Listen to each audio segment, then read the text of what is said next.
Olá, amigos. Nossas saudações cordiais.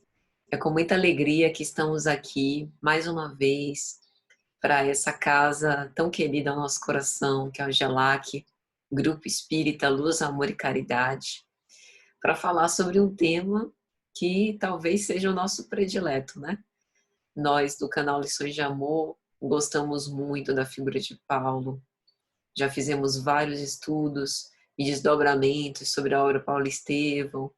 Estamos fazendo agora o estudo de Atos dos Apóstolos, que, principalmente nos seus capítulos finais, fala muito sobre a figura de Paulo, né? Então, é com muita felicidade que nós recebemos esse carinhoso e merecido convite para falar de Paulo de uma perspectiva bem diferente, quer dizer, não tão diferente, mas talvez pouco habitual. A gente está mais acostumado a se referir a Paulo como apóstolo dos gentios, como aquele que foi dotado, né, que foi responsável, protagonista de uma grande transformação moral, de uma grande conversão, né, dentro da mesma reencarnação.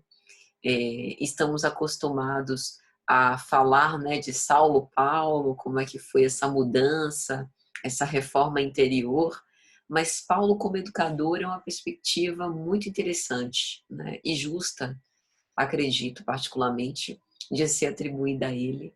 E aí a gente vai ter hoje a condição de investigar um pouco sobre esse assunto, né? Falar um pouco sobre a educação primeiro e de como que a gente pode interpretar e entender a experiência, né, paulina nessa educação do espírito, né, nessa educação mais profunda do ser imortal que somos todos nós. Então, sejam todos muito bem-vindos. Nós vamos dividir esse momento em algumas partes. Primeiro, nós vamos fazer uma prece inicial, com o objetivo de nos aclimatar psiquicamente, de nos envolver nessas vibrações de paz, de amor, de reflexão, de entendimento, para que todos possamos sentir de um modo, né, muito mais ostensivo a presença de Jesus e dos seus emissários nas nossas vidas. Depois nós vamos fazer uma exposição sobre o tema, que espero que seja útil, que vocês gostem, que se identifiquem, né? Que esteja minimamente compatível com o que vocês esperam, mas não esperem grande coisa de mim, né? Porque sou imperfeita e mesmo gostando demais da figura de Paulo, tenho certeza que não vou conseguir nem de longe tocar, né, na figura extraordinária dele, né? Mas vamos tentar, guardadas as nossas limitações já conhecidas, falar um pouco. No final, a gente vai fazer uma prece também para agradecer esse momento e essa oportunidade. Tudo bem? Então, meus amigos, vamos iniciar. Aqueles que se sentirem à vontade, vamos fechar os nossos olhos, tentar mentalizar a imagem do nosso Mestre querido Jesus, do tempo em que ele vivia aqui na Terra, compadecido de nós, pobres criaturas humanas, que compartilhava do nosso convívio, distribuía consolações, curas, ensinamentos profundos, sobretudo distribuía amor. E que hoje, pensar que ele ainda permanece conosco, nos intuindo, nos influenciando, para que a gente não deixe esfriar a nossa caridade. E assim, envolvidos por essa lembrança amorosa do Cristo, vamos rogar a Ele. Senhor Jesus, nós te agradecemos por essa oportunidade de estar em contato com os teus ensinamentos, de reflexionar sobre o poder do teu Evangelho. Te rogamos muita paz de espírito, a paz verdadeira que só o Senhor pode nos oferecer. Que nós possamos passar com coragem, desassombro, todas as dificuldades que esse processo de pandemia tem nos apresentado, as dificuldades que nós temos visto no mundo, com o objetivo de que sejamos filhos leais teu amor e da tua paz. Vem ter conosco, pela necessidade que nós temos ainda, aclara nossos raciocínios e entendimentos, com o objetivo de que possamos ser fiéis àquilo que Deus aguarda de nós. Que o Senhor esteja sempre conosco, hoje, agora e sempre. Que assim seja. Então, gente, vamos fazer os nossos raciocínios sobre Paulo de Tarso, o educador. Primeiro, a gente poderia pensar o que é ser um educador. Um educador é apenas aquele que ensina, que transfere conhecimento, ou seria aquele que ajuda a pensar? E ele faz isso apenas por palavras, ou a sua vida se torna um exemplo para aqueles que aprendem? Qual de nós não nos recordamos de um professor ou de uma professora inesquecível? Pode ser aquele ou aquela que nos ensinou as primeiras letras, nos alfabetizou. Pode ser aquele professor que deu para a gente o abraço, a proteção, a sensação de carinho, né, de fortaleza que talvez a gente nem tinha em casa. O professor pode ter sido o primeiro amigo que emprestava para a gente livros e que fazia a gente sonhar. Pode ter sido o professor, não daquelas disciplinas formalizadas, né, na instrução formal do colégio, mas o professor de natação, o professor de inglês, o professor de música, o professor de dança, de teatro, de artes, que mostrou para a gente uma nova forma de ver a vida mais bela, mais bonita, mais rica. Foi o primeiro a nos mostrar essa grande diversidade humana.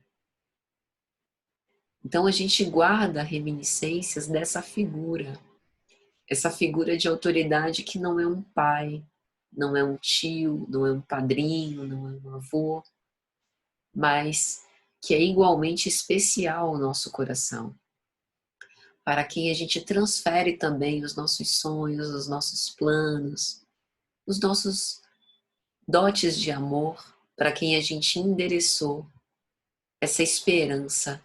Alguém importante acredita em mim e confia no meu potencial. Falando aqui para vocês, eu me lembro da figura de um professor que eu tive, um professor de filosofia. Eu nunca tive um professor tão especial como aquele. Foi alguém que disse verdades ao meu respeito que eu poderia me melindrar com qualquer pessoa, mas com ele não. Dele eu ouvia. Eu me lembro dele dizer: Patrícia, você tem uma capacidade de iniciar raciocínios. Você implica as pessoas, você tira da zona de conforto, você propõe reflexões, você começa debates. E eu vejo que nos debates que eu proponho, você fica muito ansiosa para poder chegar a uma conclusão. Não queira ir rápido demais, porque o processo de conhecimento, e aí ele me explicava da maiêutica socrática, é um parto. E você precisa dar tempo para que as ideias se multipliquem. Deixa florescer, deixa frutificar. E ele foi quem me inspirou e me estimulou a escrever, mostrou para mim que eu tinha potencial para isso, para falar. Então, guardo excelentes lembranças. Então, assim como eu, né, que tive esse contato com ele com 15, 16 anos, cada um de vocês que estão ouvindo agora essas minhas despretensiosas palavras, recorde de uma figura que para você transferiu um saber ou oportunizou que vocês tivessem um espaço para construir seu próprio saber.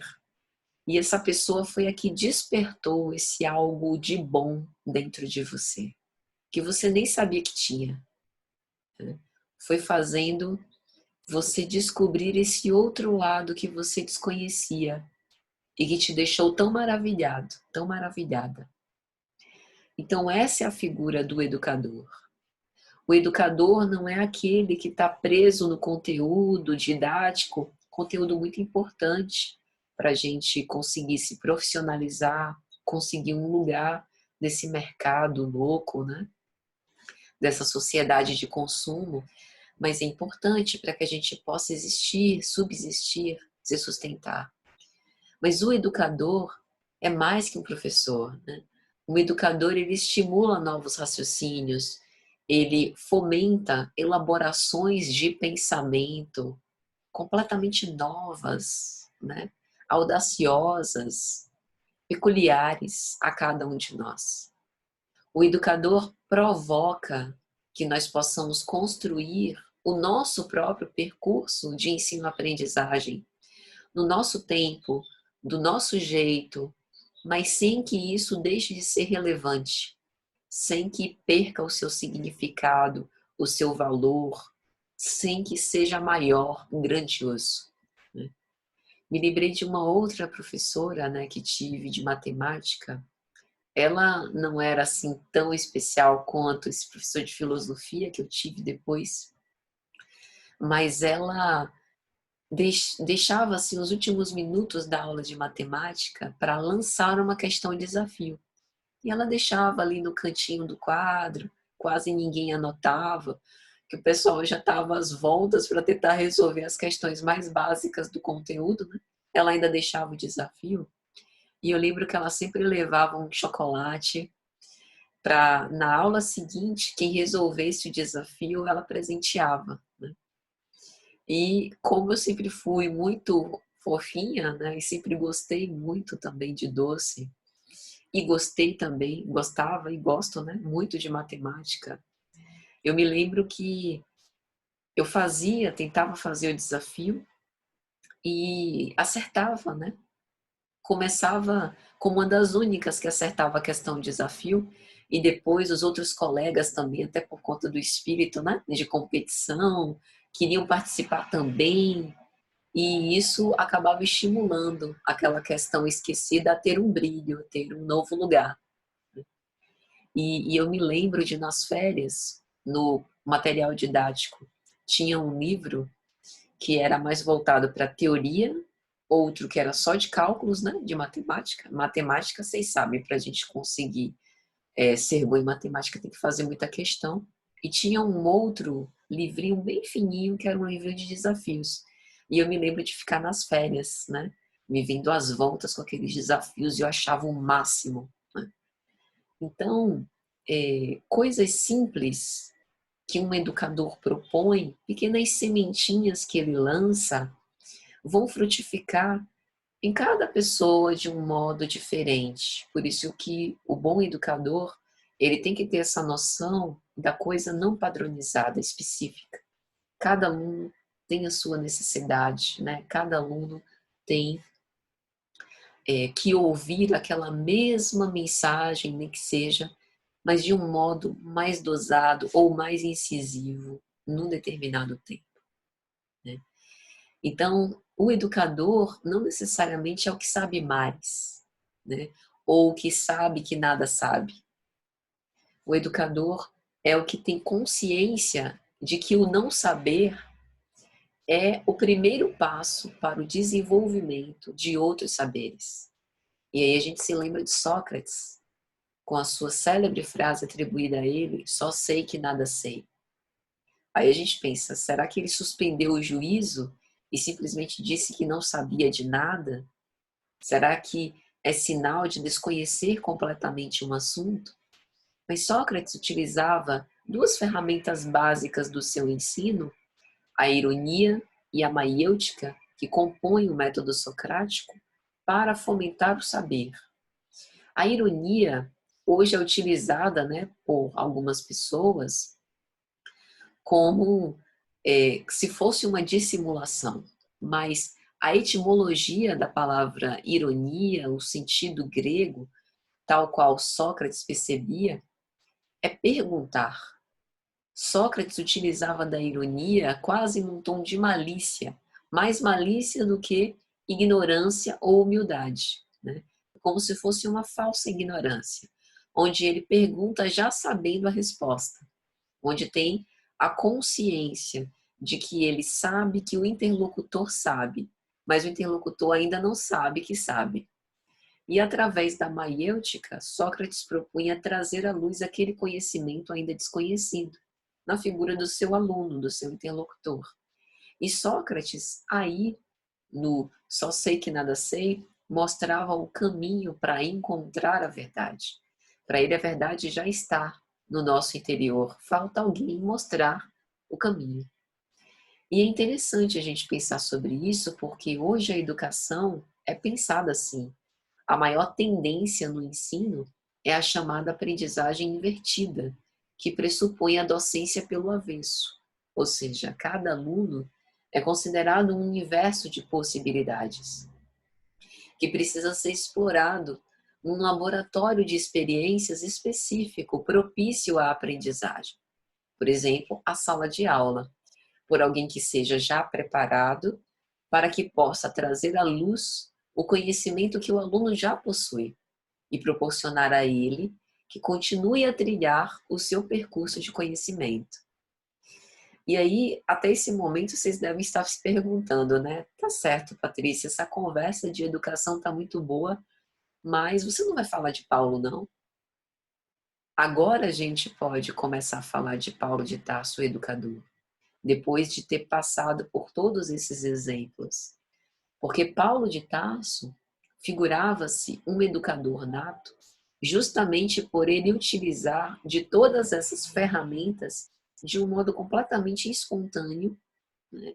E talvez quase sem intenção, né? Por ter essa missão apostolar. Mas sabemos que Paulo, desde o berço, ele já vinha, né, com esse planejamento de ir aos gentios. Ele nasceu em Tarso, na região da Cilícia, numa família abastada. Seu pai, Isaac, era comerciante de tecidos e de rede de transportes naquela época. Tinha condições materiais e o sustentou desde a mais tenra infância, né? Já passando ali para a juventude, na região de Jerusalém, para que ele tivesse a sua preparação rabínica. Então, Paulo de Tarso, para se tornar mais tarde o educador moral, o evangelizador, né, de judeus, de gentios principalmente, ele tomou classes, né, tomou aulas, ele foi ensinado, digamos assim, por grandes mestres. Mas não foi isso que o tornou um educador, né?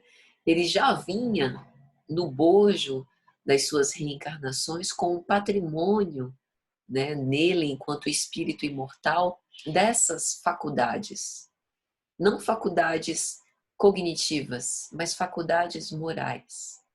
Ele tinha essa perspicácia, essa argúcia psicológica por arrancar do interlocutor o conhecimento que ali jazia e que a própria pessoa desconhecia. Ele transformava qualquer cenário numa grande sala de aula ou num grande laboratório de experiências. Ele falava às pessoas de um modo inflamado, de um modo contundente, percussiente, onde quer que ele estivesse. Fosse em praça pública, em cadeias, dentro de uma prisão, fosse em situações propícias ou situações muito tensas, como no final da vida, quando ele foi a Roma. Falava para pessoas simples, como lavadoras, lavadeiras, né? Pescadores, comerciantes. Falava para meninos, falava para adultos, falava para doutores. Então, um educador, ele consegue transitar por todos esses espaços, dando o seu recado, atiçando e estimulando novos raciocínios e pensamentos, preservando e resgatando a autonomia de cada um do que o ouve. Exatamente segundo esses conceitos mais atuais e pós-modernos de educação.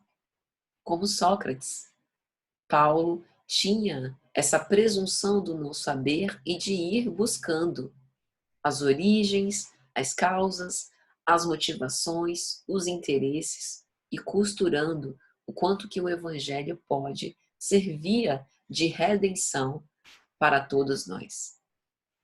Então,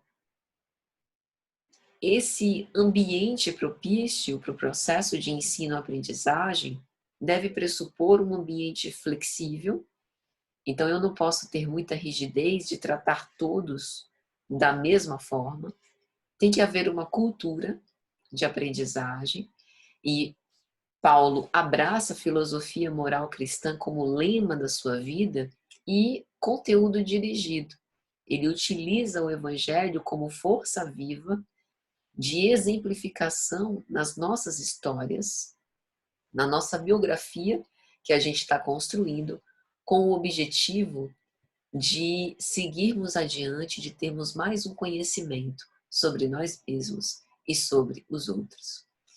Então eu separei alguns momentos da vida de Paulo quando ele demonstra ser esse educador nato. A primeira, vocês podem até se surpreender, está justamente assim que ele tem o contato com Jesus às portas da estrada de Damasco. Todos nós sabemos, Saulo de Tarso vê o Cristo em toda a sua opulência, em toda a sua glória, em toda a sua magnificência, reluzente, fulgurante. E só ele conseguiu escutar na acústica da alma tudo que o Cristo lhe disse.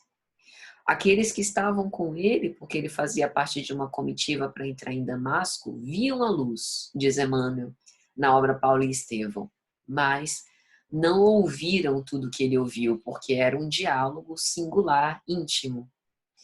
E quando ele pede a um dos servos que estava com ele para levá-lo até uma estalagem onde ele iria cego ali permanecer, a gente tem um diálogo super interessante do servo Jacó com Saulo de Tarso.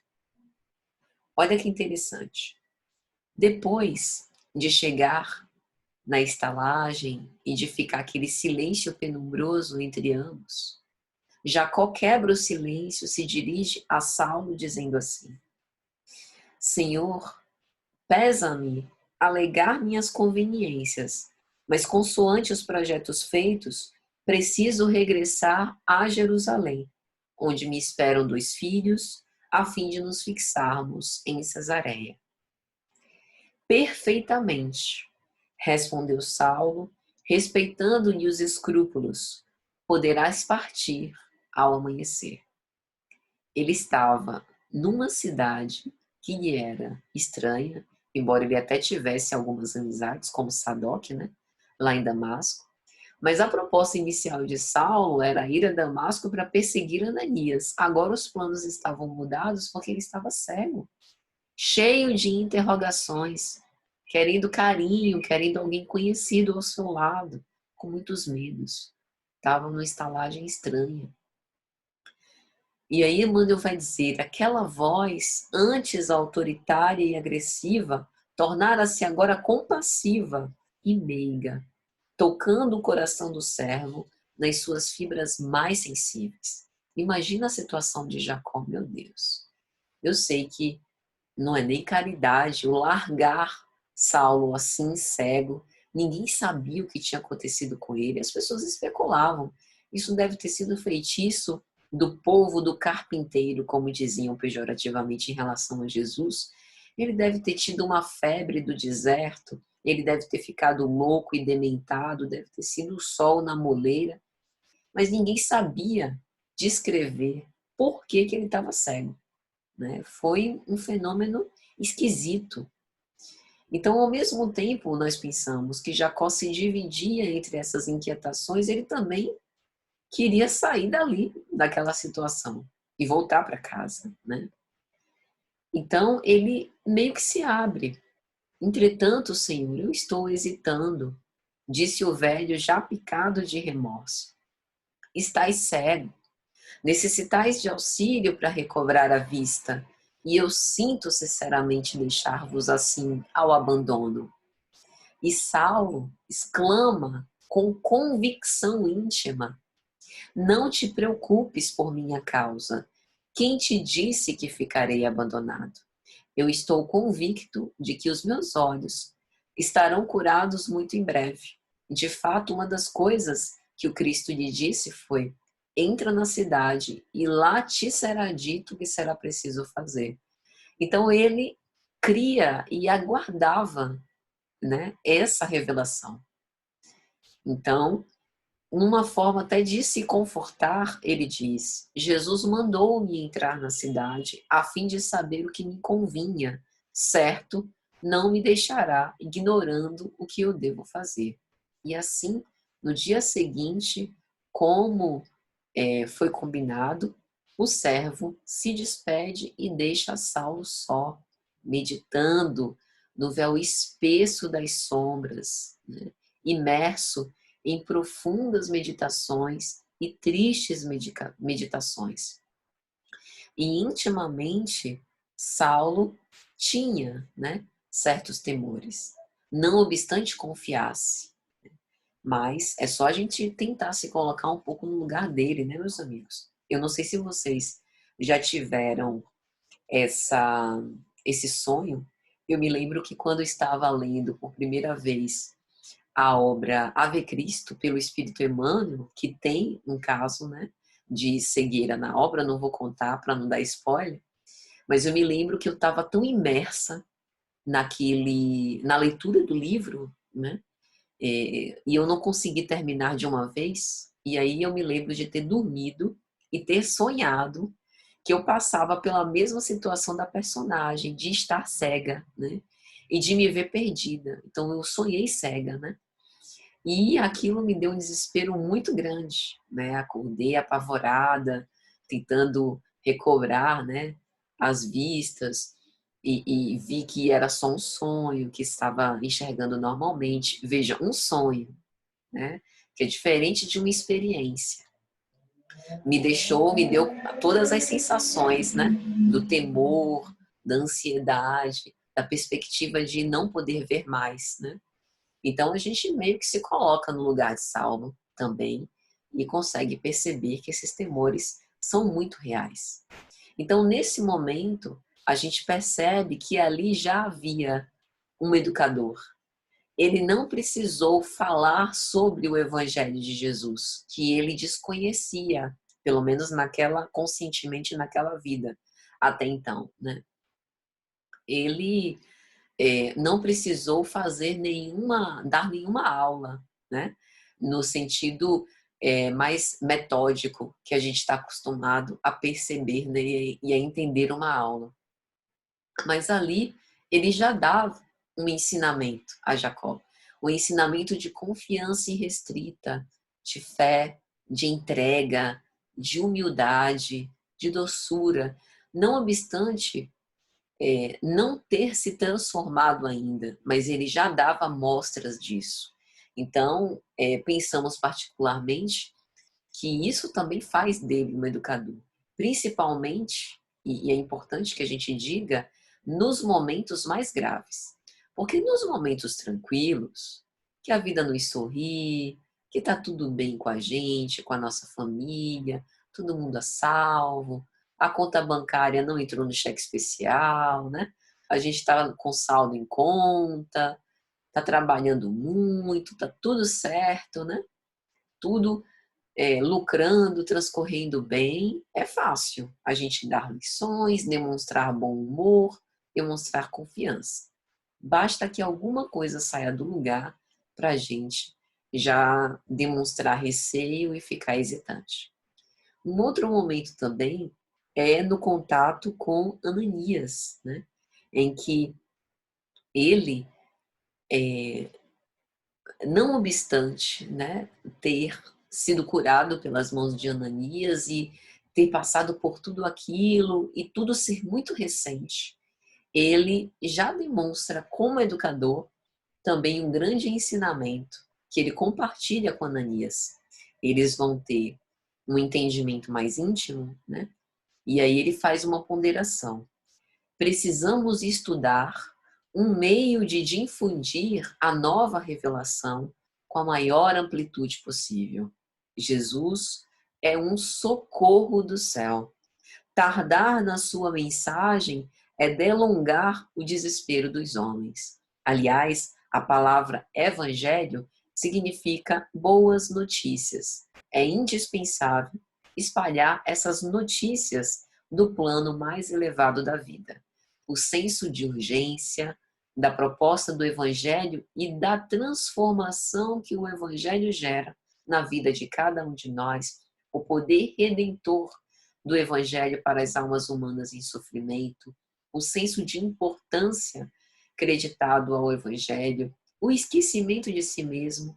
Desde o início, Saulo nunca arroga para si privilégios, conveniências, para ter benefícios próprios, para salvaguardar a própria existência por conta do medo de morrer, do medo de ser flagiciado, né? O medo de que lhe aconteça alguma coisa, e sempre tem a figura do Cristo como uma figura mais elevada, para quem ele endereça e direciona seus bons propósitos, suas resoluções, né? A sua força, o seu trabalho infatigável, a sua continuidade, apesar de tudo.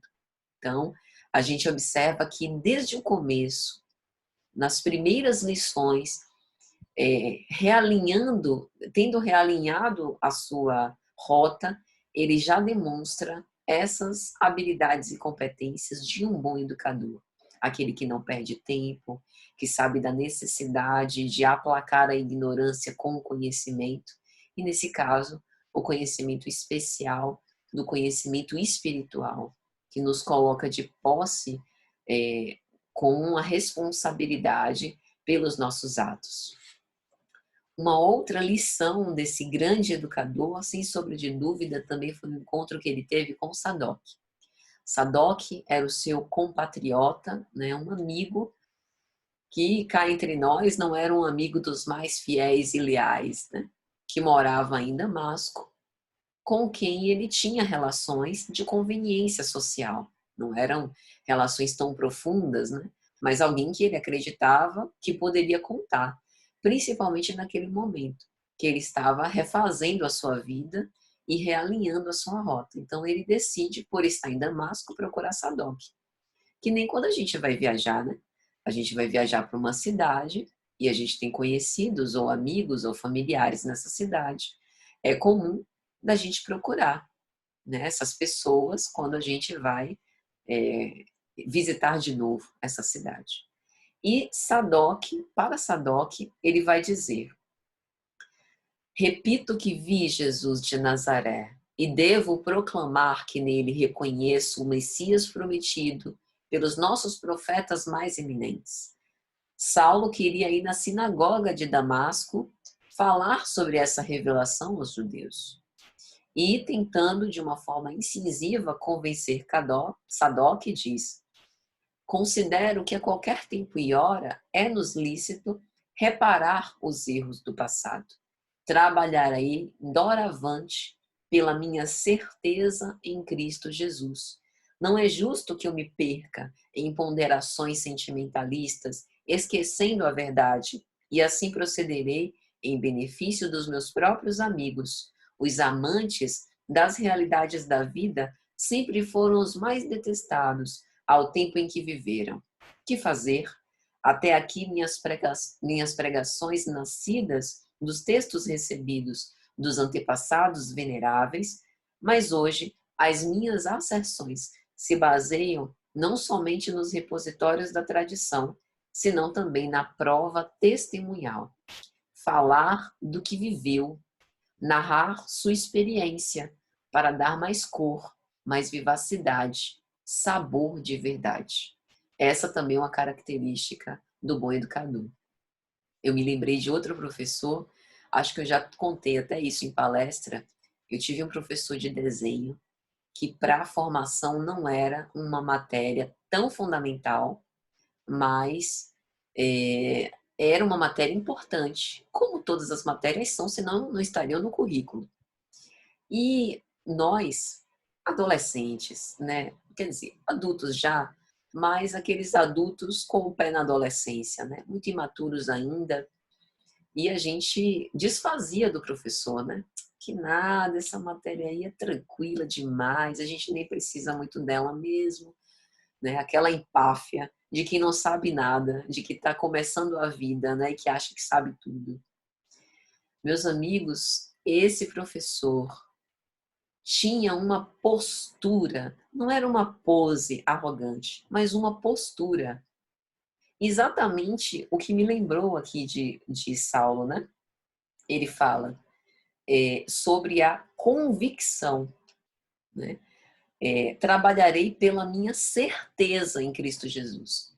Esse professor tinha uma convicção, uma certeza tão grande de que aquilo que ele ministrava era importante, que ele transformou a nossa percepção. Nós começamos a encarar, e não foi por terrorismo dele, por ameaças que às vezes o professor faz, né? Se não prestar atenção, vai ser punido na prova. Nada disso.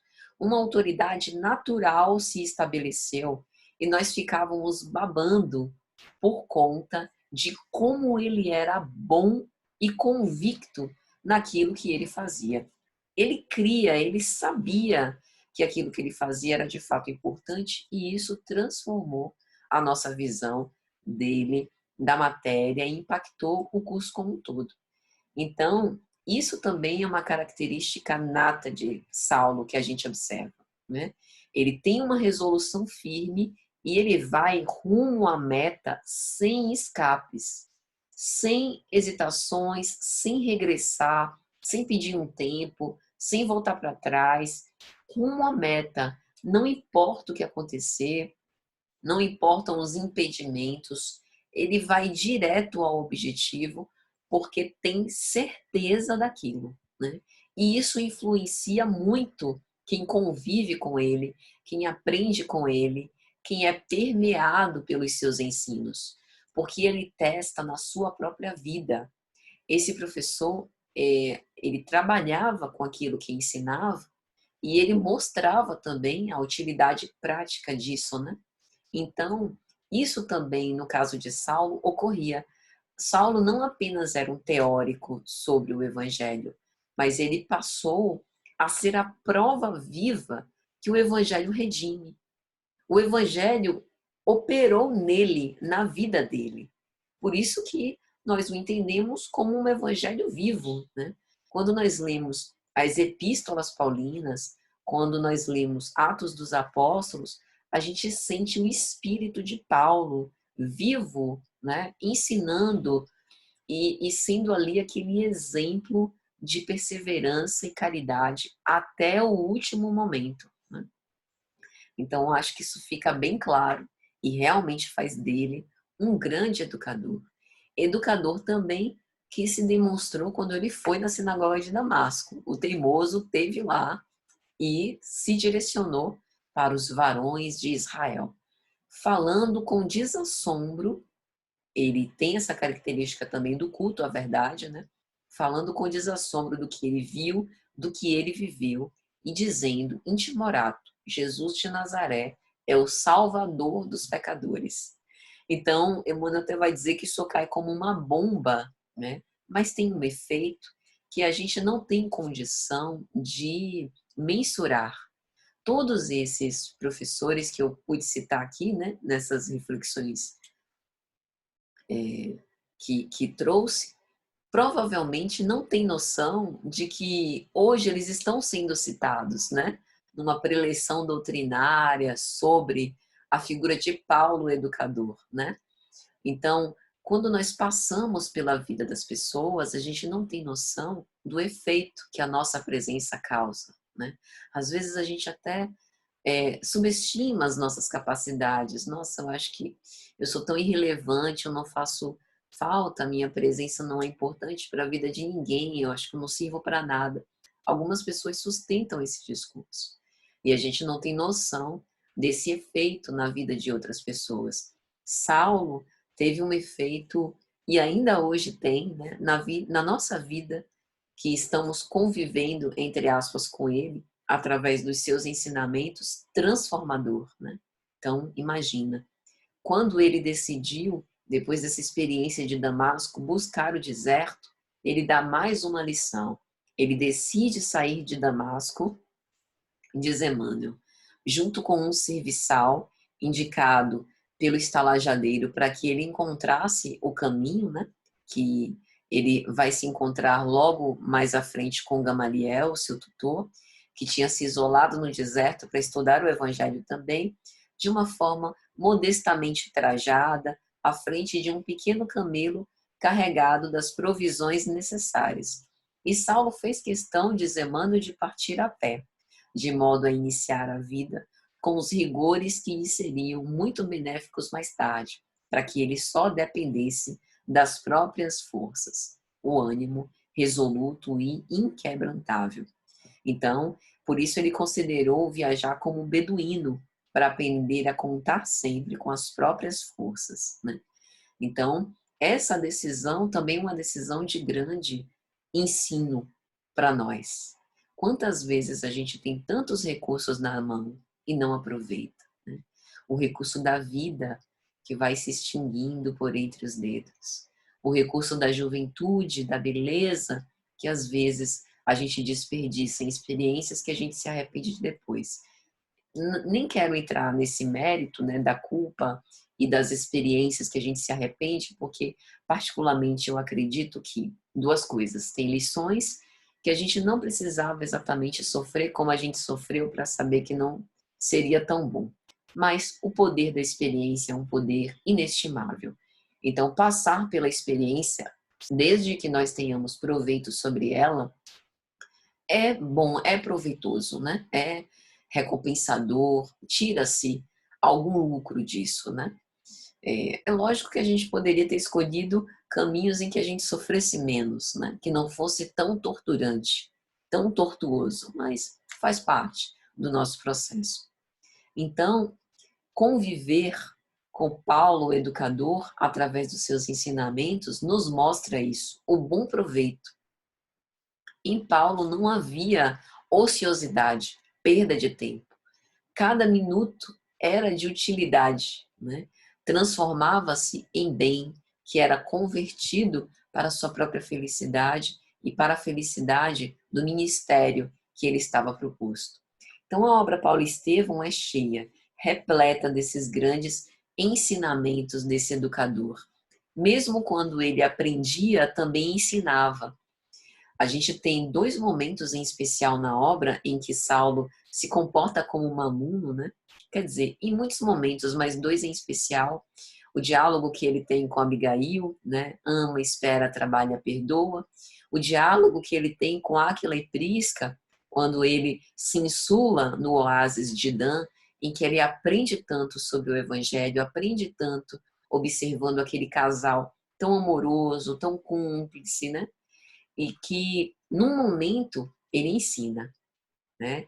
Ele se coloca aberto na lição que talvez seja uma das lições mais difíceis da gente aprender e demonstrar, que é a lição do perdão. Então, ele se desvela com o algoz dos familiares de Áquila e Prisca, porque Áquila e Prisca foram pessoalmente prejudicados por conta de Saulo de Tarso e os seus desmandos. Recordemos da época da perseguição dos cristãos, né? Antes da sua conversão. Então tem um momento muito especial na obra que ele vai dizer: meus amigos, sob a inspiração do Senhor, é justo confessarmos-nos uns aos outros. Sou Saulo de Tarso, o sanhoso perseguidor, transformado em servo penitente. Se muito errei, hoje muito necessito. Na sua misericórdia, Jesus rasgou a túnica miserável das minhas ilusões. Os sofrimentos regeneradores chegaram-me ao coração, lavando-o com lágrimas dolorosas.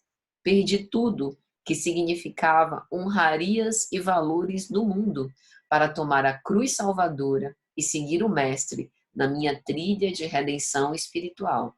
Às vezes a gente esquece disso. Saulo virou as costas para um cargo que hoje seria um dos cargos mais cobiçados na nossa sociedade. Era um posto que o transformava numa referência máxima, religiosa e política, que daria a ele um futuro tranquilo em relação às coisas do mundo material, né? Mas que, não obstante, deixaria ele completamente desviado da sua rota. Ele vira as costas para tudo, formação rabínica, né? O próprio exercício de ser um doutor da lei, privilégios, conveniências sociais, a opinião e a reputação perante essa sociedade, perante as outras pessoas. Feche as portas a tudo, sem tentar medir as consequências, os prejuízos dessa sua renovação, porque consciente de que aquele novo caminho que ele estava trilhando agora sim estava correto e atinente, condizente com os seus propósitos de redenção espiritual. Então, se isso não é um grande ensinamento, não sei o que é. Nesse momento, a gente observa que Saulo, educando os próprios impulsos, educando a própria emotividade, educando-se moralmente pelo Evangelho e compartilhando dessa história de vida tão bonita, desses ensinamentos tão profundos conosco, também nos educa. Então, a educação verdadeira, ela não pode prescindir de uma experiência. E muitas vezes, primeiro, do próprio educador. Eu não posso me aventurar, eu sempre costumo dizer isso, não posso me aventurar a ajudar alguém sem que antes eu não tenha descido às profundezas da minha própria realidade, né? No âmbito, por exemplo, da minha atuação profissional como psicanalista, é regra fundamental que o analista tenha feito análise e ainda faça análise, né? Para que ele saiba exatamente quais são os pontos cegos da sua realidade psíquica. Porque senão eu vou tomar demandas minhas, às vezes como demanda do paciente. Eu estou projetando conteúdos no paciente, estou achando que o sintoma é dele e o sintoma é meu. Então, necessariamente, eu preciso me cuidar, né? O terapeuta é o primeiro que precisa de terapia, para que a gente possa ajudar com mais proveito. Por quê? Porque eu não sou perfeita ainda, infelizmente. Gostaria muito de ser, né? A vaidade diz, gostaria muito de ser perfeita para ajudar um número maior de pessoas. Mentira, né? Gostaria de ser perfeita porque ser perfeito é bom, mas ainda não consigo. Mas eu tenho alguns recursos para me ajudar. E o interessante é que a educação ela também se faz no processo. Ou seja, Paulo, à medida que ele vai crescendo, isso também tem um certo poder, né, de persuasão, de exemplificação, de estar mais próximo, de ser gente como a gente, da gente se identificar com os tropeços, com as dificuldades, com a briga que ele fica às voltas com o próprio orgulho, com o homem velho, que não vai ser implodido, né, mas vai ser transformado para e passo. Então é mais próximo. E isso também faz com que a gente tenha um melhor proveito desses ensinamentos. O encontro dele com o pai, né, é um ponto também marcante. O pai Isaac, que encontra com ele, ele está completamente transfigurado, né? Está mais a pele mais queimada pelo sol, o cabelo mais ressequido, a pele mais ressecada, mais envelhecido, né? Por conta dessas rotinas desgastantes pelas quais ele passou, inclusive a fase no deserto. E o pai o reconhece. Coração de pai não se engana, né? Reconhece pelos olhos. Meu filho, eu achei que você tinha é, ficado louco, né? As pessoas diziam que você está louco. E aí, quando Saulo começa a abrir a boca falando sobre o evangelho, ele tem certeza, né? Na convicção do pai, que era judeu, arraigado a essas tradições mais fortes. O interessante é que há assim, várias abordagens para esse encontro de Saulo com o pai, que a gente não vai ter condição de fazer hoje, né, por conta do tempo exíguo, mas de pensar uma analogia da parábola do filho pródigo com esse encontro de Saulo com o pai Isaac, né? Ver assim as semelhanças e as diferenças de cada caso, né? Na parábola do filho pródigo, o pai da parábola se sente feliz pelo filho que havia estado perdido ter se encontrado, que foi exatamente o que aconteceu com Saulo. Ele estava perdido e se encontrou, né? Então o pai da parábola até fala: o meu filho que estava perdido agora foi encontrado. Então recebe com um anel no dedo, sandália nos pés, manda matar o seu cordeiro mais cevado para dar uma festa, né? E o filho invejoso que estava com ele todo o tempo se ressente, inclusive. No caso de Isaac, pai de Saulo, não há uma festa, não há o reconhecimento. Mesmo com a felicidade incontida de estar vendo ali de novo o seu filho, mas não há essa alegria íntima porque considera que antes o seu filho estava salvo, agora ele estava perdido por essa divergência, né, de convicções. Então, tem um momento que, para mim, é uma das frases mais fortes, né, mais impressionantes desse livro, que o pai diz: ou Cristo ou eu. E Saulo, com muita humildade, responde: meu pai, ambos precisamos de Jesus. Mas aquele ainda não era o momento do pai, e Saulo compreende, como educador nato. E triste, dilacerado, cansado, sem ter um pouso acolhedor, sem ter alguém que o protegesse, sem ter um abraço. Sabe quando a gente está precisando só de um abraço? Fala nada, só um abraço. Para a gente saber que a gente pode contar, que a gente tem aquele quentinho, que a gente está, né, necessitado daquele amparo. Ele não encontrou isso no pai. E ele fica mortificado, mas aceita e segue em frente, né? E já caminhando para o final, meus amigos, com o objetivo da gente não se prolongar muito aqui nos nossos raciocínios, nas nossas reflexões, bom, há ainda pelo menos duas partes, né, da vida de Saulo, entre tantas que eu gostaria de citar. A experiência com João Marcos.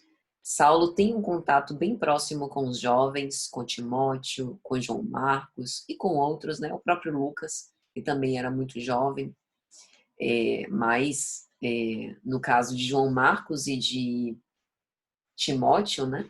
Eles eram adolescentes, né? Então, ele se mostra um educador incrível, né? Depois ele reencontra bem próximo do fim da vida o seu sobrinho, filho da sua irmã Dalila, que também vem a se tornar, né, um estudioso das revelações. Então ele trata os jovens, como é que eu poderia dizer, com reconhecimento da dignidade. Às vezes, eu até quando faço uma abordagem sobre o ensino, né, e a oportunidade da evangelização na casa espírita, toco nesse assunto. Reconhecer o jovem como parte fundamental da casa, não ter o espaçozinho do jovem de escanteio, aquele momento que só o jovem faz coisas para os jovens, né? Mas integrá-lo como parte fundamental da nossa casa. Então, João Marcos era um jovem que tinha muita vontade, muito desejo, mas queria escolher tarefas. E Saulo entendia que aquele momento não comportava essa escolha de tarefas, né? E tem até um momento que é muito, como é que eu poderia dizer, dramático entre ele e Barnabé. Barnabé era o tio de João Marcos, que eles têm até quase uma diferença, um momento de tensão, em que ele vai falar a diferença, né, do testemunho para a experiência, que João Marcos ainda não estava preparado para um testemunho, mas estava testando as experiências. Então ele ainda hesitava, ainda titubeava, mas ele não podia estar ao lado de Saulo e de Barnabé para as excursões de propaganda que eles estavam insetando, né? Então, nesse ponto, ele vai dizer: se nós interrompemos a tarefa começada, é sinal de que ainda não temos todas as experiências indispensáveis ao homem completo. Foi o caso de João Marcos. Se a criatura ainda não sabe todas as noções mais nobres relativas à sua vida e deveres terrestres, como consagrar-se com êxito ao serviço divino? Naturalmente que nós não podemos ajuizar se esse ou aquele já terminou o curso de suas demonstrações humanas e que de hoje por diante esteja apto ao serviço do Evangelho, porque nesse particular cada um se revelará por si.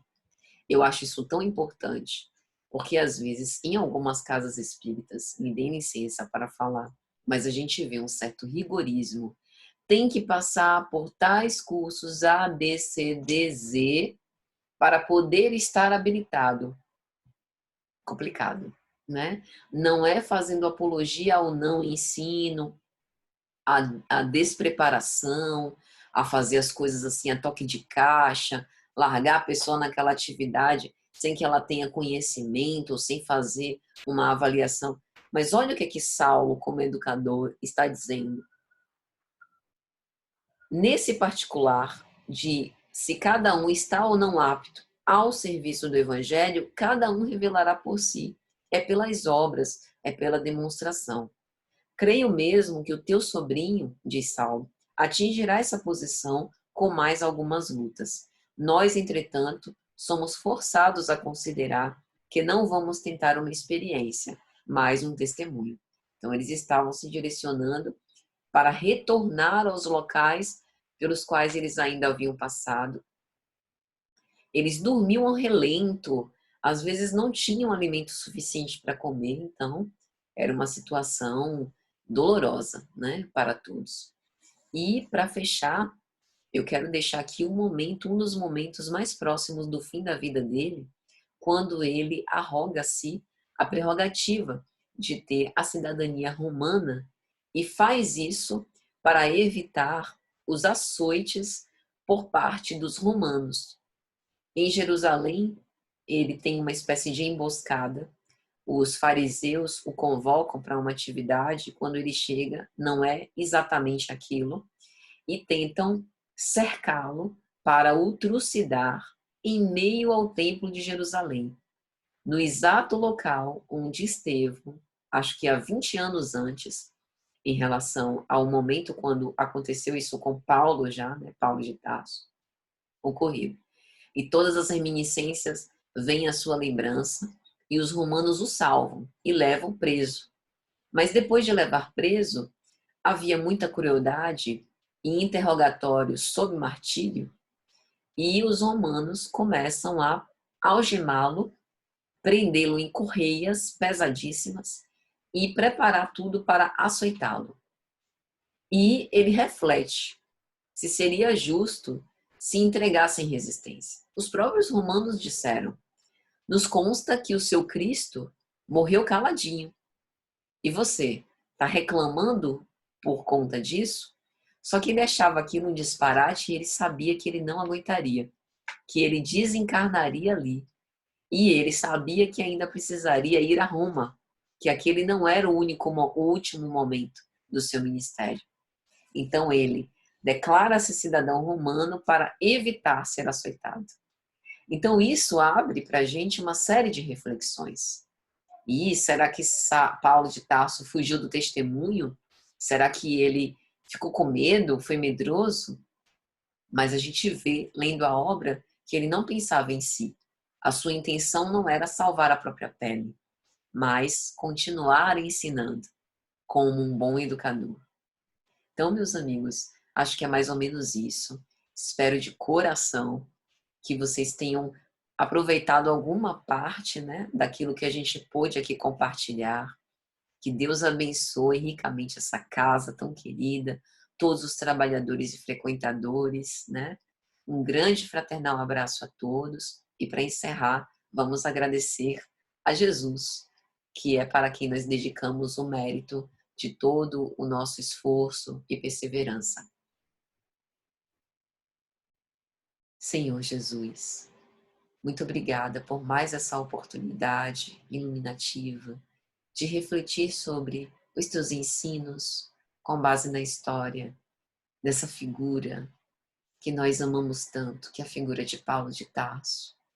Que o Senhor nos fortaleça, nos ilumine, nos encoraje, hoje e sempre. Nos envolva com sua paz e proteção e que nós possamos ser leais ao teu ministério de amor para que o Evangelho se faça vivo em nossas vidas. Que Deus nos abençoe, nos ilumine sempre, nos envolva com sua santa e divina paz. Que assim seja. Então, gente, um grande abraço e até a próxima, se Deus quiser.